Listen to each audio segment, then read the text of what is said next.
پاش ڕووداوی کردنە ئامانجی قاسم سولەیمانی و ئەبوو مەهدی موهەندیس لە ناوخاکی عێراق و لە بەغدای پایتەخت، فراکسیۆنە شیعەکانی پەرلەمانی عێراق هەوڵەکانیان بۆ کردنە دەرەوەی هێزە بیانیەکان بە تایبەتیش ئەمریکا چڕ کردوێتەوە و پرۆژە بڕیارێکیان لەو بارەیەوە پەسەند کرد کە بەجێبەجێکردنی کۆتایی بە چالاکێ سەربازەکانی هاوپەیمانی نێودەوڵەتی دژ بە داعش دێنێت و پرۆسەی کردنە دەرەوەی هێزە بیانیەکان دەست پێ دەکات. ڕۆژە بڕیارەکە لە 6 خاڵ پێکاتوو لە پێشەکیەکەی داهاتووە کە وەک ئەرکێکی نیشتیمانی و چاودێری ئەنجومەنی نوێنەران کە نوێنەرایەتی هەموو پێکاتەکانی عێراق دەکات و لە سۆنگەی سووربوون لەسەر پاراستنی عێراق و سەروەریەکەی ئەم بڕیارانە دەرکراون. خاڵی یەکەمی بڕیارەکە حکوومەتی عێراق پابەند دەکات باڵوەشانەوەی داواکاری هاوکاری لە هاوپەیمانی نێودەوڵەتی بۆ بەرەنگاربوونەوەی داعش و کۆتایی هێنان بە ئۆپراسیۆنە سەربازەکانی ئەو هاوپەیمانیەتیە لە عێراقدا. هەروە لە خاڵی دووەم داهاتووە لەسەر حکوومەتی عێراق پێویستە کار بکات بۆ دەرکردنی هێزە بیانیەکان لەسەر خاکی عێراق و ڕێگرتن لە بەکارهێنانی ئاو خاک و ئاسمانی عێراق لەلایەن ئەو هێزانەوە بۆ هەر مەبەستێک بێت. ئەوەش لە ماوەیەکی دیاریکراودا. هاوکات پابەندکردنی هێزەکانی ئەو وڵاتانە بەوەی کە هیچ هەرێمێکی عێراق وەک سەکۆی هێرشکنە سەر هیچ وڵاتێکی دیکە بەکار نێنن.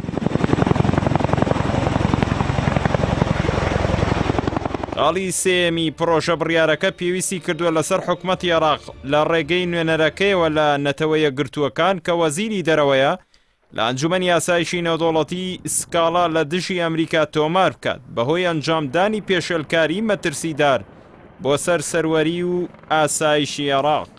هەروەها پرۆژە بڕیارەکە جەخت دەکاتەوە کە چەک تەنها لە دەستی حکوومەتی عێراقدا بێت و لێکۆڵینەوەی وردیش بۆ زانینی وردەکاری بۆردومانەکەی ئەمریکا ئەنجام بدات و لە ماوەی 7 ڕۆژدا ئەنجامەکەی ئاڕاستەی ئەنجومەنی نوێنەران بکات.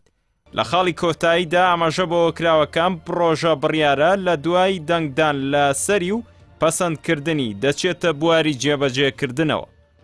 پەسەندکردنی پرۆژە بڕیارەکە لە کاتێکدا ماوەی چەند ساڵێکە بەشێک لەلایەنە شیعەکان هەوڵی دەرکردنی هێزە ئەمریکیەکان لە عێراق دەدەن، بەڵام لە ئێستادا کۆدەنگی لەسەر ئەو بابەتە لە ناو لایەنە شیعەکان دروست بووە و هەوڵی هەڵوەشانەوەی ڕێکەوتنی ئەمنی نێوان عێراق و ئەمریکا دەدەن کە تایبەت بە مانەوەی هێزەکانی ئەمریکایە لە عێراقدا. ڕێکەوتنی ئەمنی کە بەشێکە لە ڕێکەوتنی استراتیژی نێوان عێراق و ئەمریکا لە کۆتاییەکانی ساڵی 2008 واژۆ کراوە.